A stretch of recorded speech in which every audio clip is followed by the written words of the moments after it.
खत्म होगी। इसमें हमने न्याय शब्द जोड़ दिया। आपको क्या लगता है हिंदुस्तान में गरीबों को न्याय मिलता है?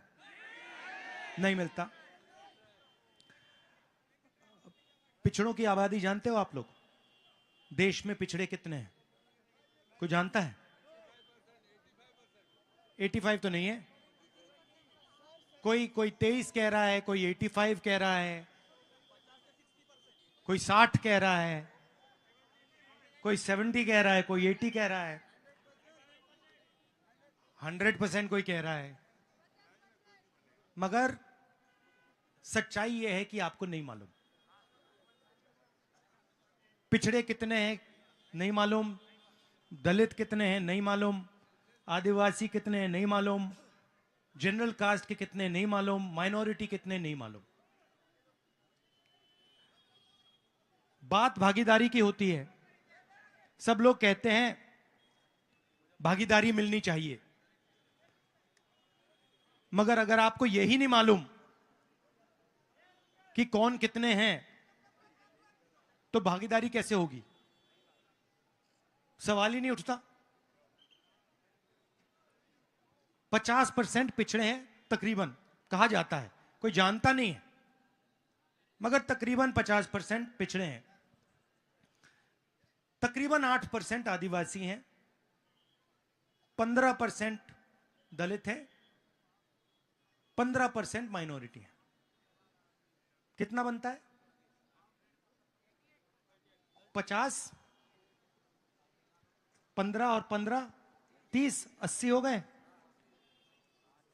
8 कितने हुए? तो तकरीबन 90% हिंदुस्तान की आबादी या आदिवासी है, या दलित है, या पिछड़ा है, या माइनॉरिटी है। और उसमें आप 5% जनरल कास्ट के गरीब लोग जोड़ दो, 95% मान लो। अब मैं आपसे सवाल पूछता हूं, ये जो मीडिया वाले हैं इनमें 90% के कितने?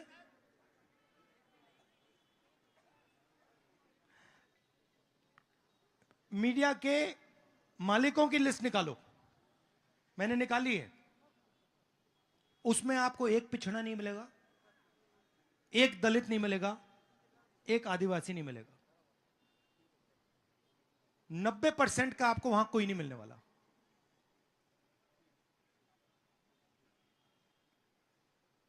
कभी आपने मीडिया को किसानों के बारे में बोलते हुए देखा है? क्यों नहीं? किसान की नहीं बोलते, गरीबों की नहीं बोलते, मजदूरों की नहीं बोलते, महंगाई की नहीं बोलते, जब बीजेपी एमएलए खरीदती है तब नहीं बोलते। क्यों नहीं बोलते? गोदी मीडिया नहीं, ये आपके हैं ही नहीं, ये 90% के हैं ही नहीं, ये 5% के हैं। मैं इनकी बात नहीं कर रहा हूं जो रिपोर्टर हैं, इनको तो मतलब सैलरी से बांध के रखा हुआ है, ये कुछ नहीं कर सकते। मैं इनके मालिकों की बात कर रहा हूं, इनके मैनेजमेंट की बात कर रहा हूं। अब देश में जो मुद्दे हैं, मैं 4000 किलोमीटर चला हूं, मैं आपको बता सकता हूं देश में 3 मुद्दे हैं: महंगाई, बेरोजगारी, भागीदारी। ये 3 मुद्दे हैं।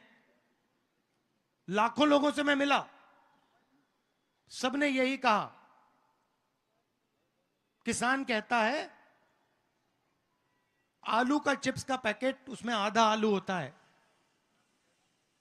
वो 10 रुपए का बिकता है। उस आलू के चिप्स के पैकेट में हमें 10 पैसा मिलता है। युवा कहता है भाई बेरोजगारी है, रोजगार नहीं मिल सकता। हर युवा कहता है लाखों रुपए हमें प्राइवेट कॉलेज यूनिवर्सिटी में देने पड़ते हैं। कभी आपने मीडिया को यह बात बोलते हुए सुना?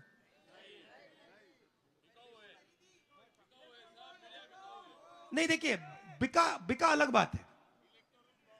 बिका बिका अलग बात है, वो आपका है ही नहीं। बिकता तो तब ना जब एक बार वो आपका होता, मगर वो आपका है ही नहीं और कभी हो ही नहीं सकता। वो 24 घंटा मोदी की प्रशंसा करेगा,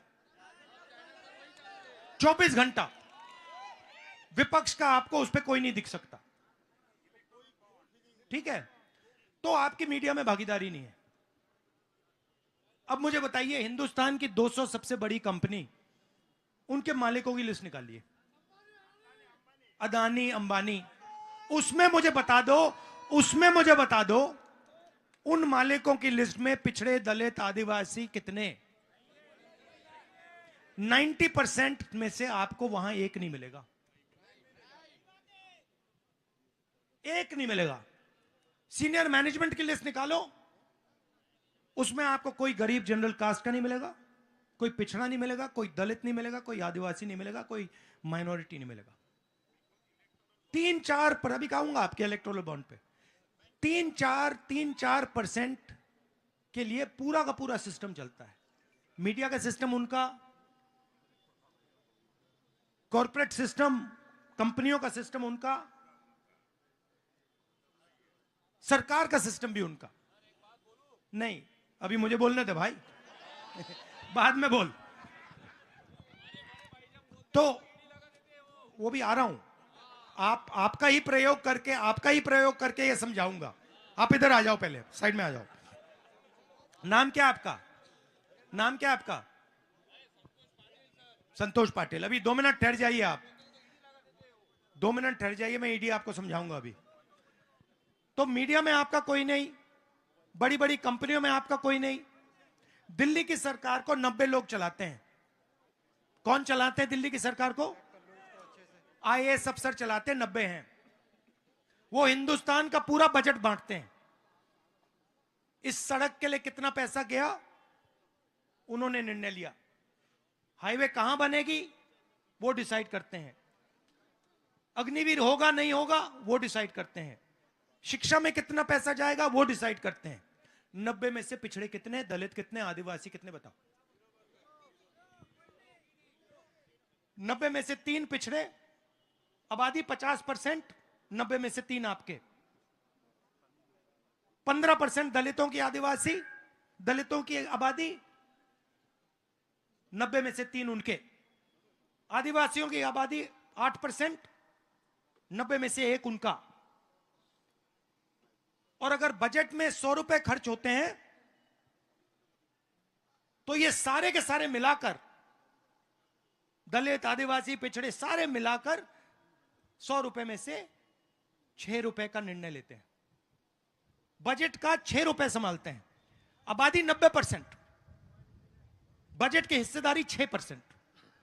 आदिवासियों को 10 पैसा मिलता है 100 रुपए में से, दलितों को 1 रुपया मिलता है 100 रुपए में से।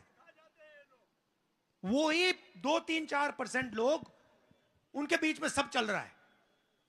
जीएसटी का पैसा कौन देता है? आपका नाम क्या है? राजू जी, ये शर्ट आपने खरीदी, कितने की खरीदी? 1000 की खरीदी। ये अगर अदानी शर्ट खरीदता तो कितनी जीएसटी देता? जितनी आपने दी उतनी देता ना। आपने 18% दी, आपको पता भी नहीं लगा, उसमें चला गया। मतलब आपके जेब में से निकाल दिया, आपको पता भी नहीं लगा। 18% आप दोगे, 18% अदानी देगा। आपकी आमदनी कितनी है? 40,000 रुपए, 50,000 रुपए। उसकी कितनी है? करोड़ों नहीं, लाखों करोड़ रुपए। मगर जीएसटी वो इतनी देगा जितनी ये देंगे।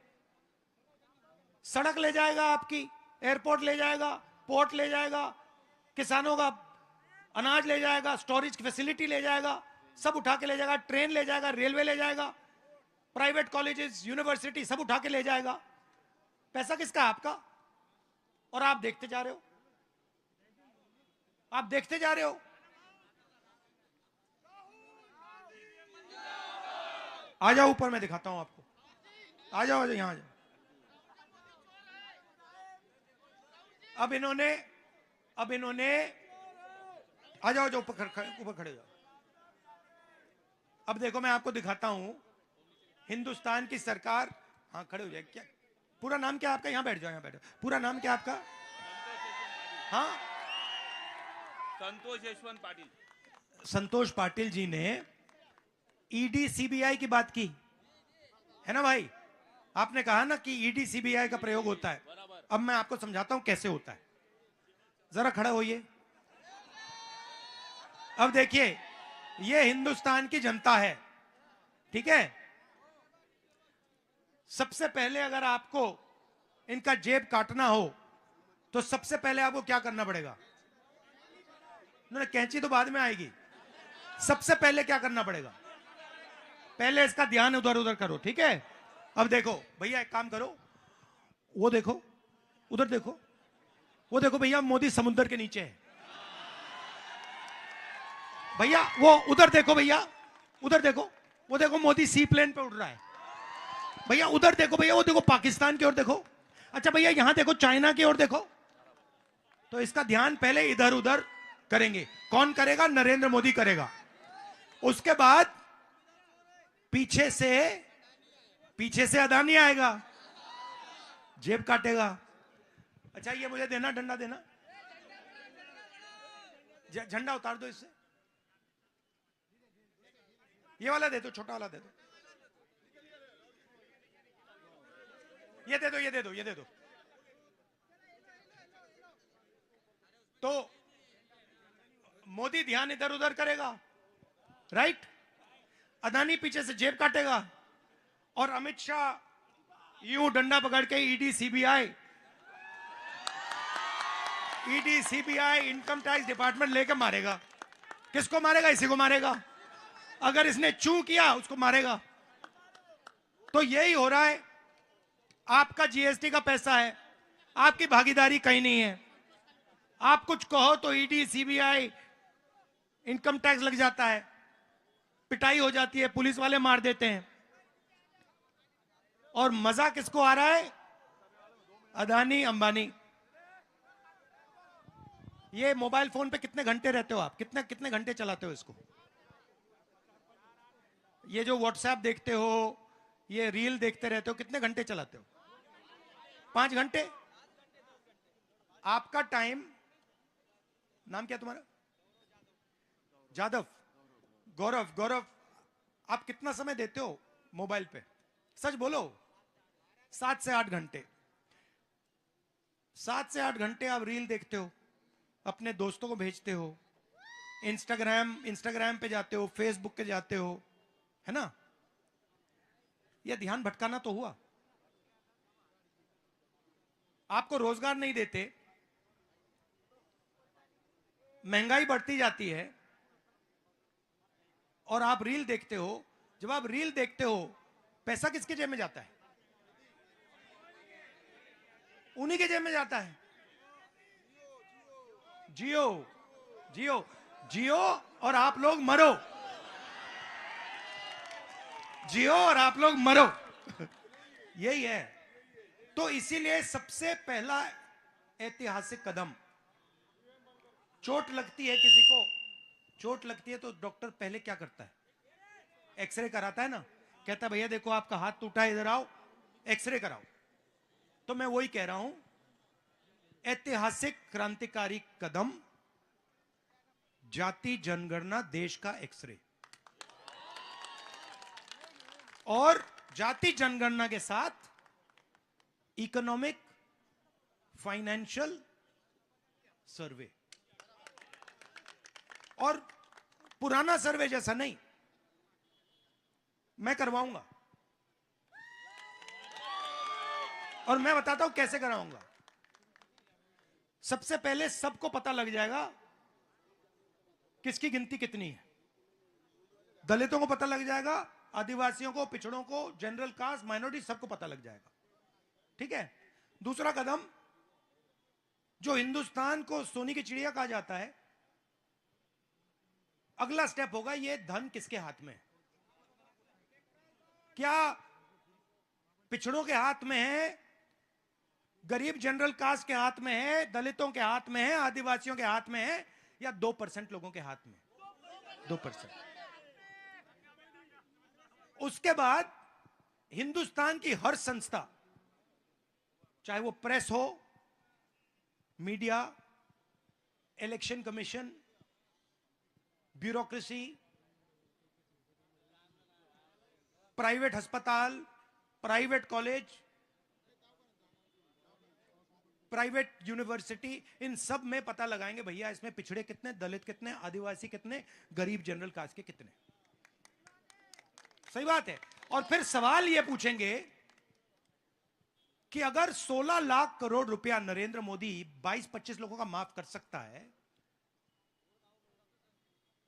तो किसानों का कर्जा क्यों नहीं माफ हो सकता? मतलब पता नहीं, आपको मालूम नहीं मालूम, 22 लोगों के पास उतना ही धन है जितना 70 करोड़ हिंदुस्तानियों के पास है। बात समझ आई? एक तरफ 22 लोगों को खड़ा कर दीजिए, दूसरी तरफ 70 करोड़ लोगों को खड़ा कर दीजिए, सेम धन है। 50% हिंदुस्तान के सबसे गरीब लोगों के पास हिंदुस्तान का पता है कितना धन है? बता दो, मान जाऊंगा। बता दो। 50% आबादी निकालो हिंदुस्तान की, 3%। 50% सबसे गरीब, 50% सबसे गरीब लोगों के पास हिंदुस्तान का 3% धन है, और 22 लोगों के पास 50% से ज्यादा धन है। तो ये मजाक बना रखा है। आप लोग सवाल नहीं पूछते, आप लोग अपना ध्यान इधर उधर करते रहते हो। जैसे अभी ये सेलफोन पे आपने वीडियो लिया, फिर इसको आप फिराओगे, भैया ये लो देखो मैंने वीडियो देखा, वो जाएगा आपके मोबाइल फोन से, जाएगा किसी और के मोबाइल फोन में जाएगा, उसका ध्यान भटकेगा और सीधा पैसा 22 लोगों के पास, 22 लोगों के पास। तो ये जाति जनगणना है, इकोनॉमिक सर्वे, इससे सारा साफ हो जाएगा, आपको पता लग जाएगा। मैं आपको लिख के दे दूंगा, लिख के आपको पता लग जाएगा कि अग्निवीर क्यों हुआ। आप जानते हो अग्निवीर क्यों हुआ? जानते हो? नहीं जानते। आपको मालूम है कि अग्निवीर जब किया, हिंदुस्तान के जो सेना के चीफ थे, क्या नाम है, कहां के हैं? हाँ, महाराष्ट्र के जो चीफ थे, उनको अग्निवीर के बारे में बताया भी नहीं। आप बात समझो, महाराष्ट्र का आर्मी चीफ था, हिंदुस्तान की सेना का कमांडर, अग्निवीर मोदी ने कर दिया, आर्मी चीफ को नहीं पता था। अब हिटलर चाहिए क्यों, मैं बताता हूं आपको। पहले एक तरीके का शहीद होता था। अगर हिंदुस्तानी सैनिक शहीद होता था, उसके परिवार को पेंशन मिलती थी, उसको आदर मिलता था, उसको रिस्पेक्ट मिलती थी, और हिंदुस्तान की सेना उसके परिवार की रक्षा करती थी, शहीद का दर्जा देती थी। अब 2 तरीके के शहीद नरेंद्र मोदी ने बना दिए हैं। एक साइड पे वो शहीद जिसको पेंशन मिलेगी, परिवार को पेंशन मिलेगी, उसकी रक्षा होगी, शहीद का दर्जा मिलेगा, लाश के ऊपर हिंदुस्तान का तिरंगा रखा जाएगा, और एक दूसरा शहीद जिसको कोई पेंशन नहीं मिलेगी, कोई रिस्पेक्ट नहीं मिलेगी, और शहीद का दर्जा भी नहीं मिलेगा, वो है अग्निवीर। चाइना के जो सैनिक हैं, उनको 3-4 साल की ट्रेनिंग मिलती है। मॉडर्न हथियार चलाने में कम से कम 2-3 साल लगता है सीखने में। चाइना के सैनिकों को 3-4 साल की ट्रेनिंग मिलेगी। हमारा बेचारा जो अग्निवीर है, उसको 6 महीने की ट्रेनिंग देकर उसके सामने खड़ा कर देंगे। क्या होगा? अगर मैंने आपको आपको मैंने 3 साल की हथियार चलाने की ट्रेनिंग दे दी, 4 साल की हथियार चलाने की ट्रेनिंग दे दी, और इनको 6 महीने की दी, और आपको एक के सामने एक खड़ा कर दिया, तो होगा क्या? अब ये अग्निवीर क्यों लागू हुआ? क्योंकि नरेंद्र मोदी जी चाहते हैं कि जो पेंशन का पैसा है वो सीधा अदानी डिफेंस को जाए, कि अदानी हथियार खरीदे। अदानी क्या करेगा? अदानी पार्टनरशिप करेगा अमेरिका की कंपनी से, इजराइल की कंपनी से, हथियार बनाएगा इजराइल, डिजाइन करेगा इजराइल, अदानी यहां हिंदुस्तान की सेना को बेचेगा। पहले एचएल बेचता था, एचएल बनाता था, बीएचईएल बनाता था, अब अदानी बनाएगा। जवान जाएगा बिना ट्रेनिंग के हथियार के साथ, शहीद होगा, उससे कहेंगे भैया तुझे शहीद का दर्जा नहीं मिलेगा, रिस्पेक्ट नहीं मिलेगी, तू अग्निवीर है। और जो ट्रेनिंग में पैसा जाना था, जो पेंशन में पैसा जाना था, जो सैनिकों की रक्षा में पैसा जाना था, वो सीधा अदानी की जेब में जाएगा। तो आपको ये बातें समझनी चाहिए। संविधान खतरे में नहीं है, संविधान को उड़ा दिया इन्होंने। आप देखो इन्होंने क्या किया। आपने सुना होगा एक उनके एमपी ने कहा कि चुनाव के बाद हम संविधान को खत्म कर देंगे। ये इनकी प्लानिंग चल रही है, ये नहीं चाहते कि दलित, आदिवासी, पिछड़े, गरीब, जनरल कास्ट के लोग, माइनॉरिटी, ये नहीं चाहते कि इनको इस देश में भागीदारी मिले। अग्निवीर होगा, मुझे बताओ, अग्निवीर होगा, 4 लोग जाएंगे ना आर्मी में, 3 को निकालेंगे ना। कौन से 3 निकलेंगे? गरीब जनरल कास्ट का निकलेगा, गरीब पिछड़े। ठहर जाओ। अग्निवीर जो 3 बनेंगे, देखो 4 लोग आर्मी में जाएंगे। ठहर जाओ भैया, बोलने दो ना। 4 लोग आर्मी में जाएंगे। भैया डिस्टर्ब मत कीजिए। 4 लोग जाएंगे आर्मी में, राइट? 3 लोगों को हटा दिया जाएगा। कौन हटेंगे? पिछड़े, दलित, आदिवासी, गरीब, जनरल कास्ट के लोग, माइनॉरिटी, ये हटेंगे।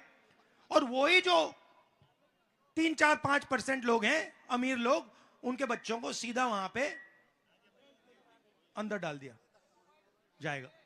तो ये हो रहा है आपके साथ, और ये पूरा का पूरा आपके प्रधानमंत्री जी, उनके 2-3 अरबपति मित्र और हिंदुस्तान के 3-4% लोग करवा रहे हैं।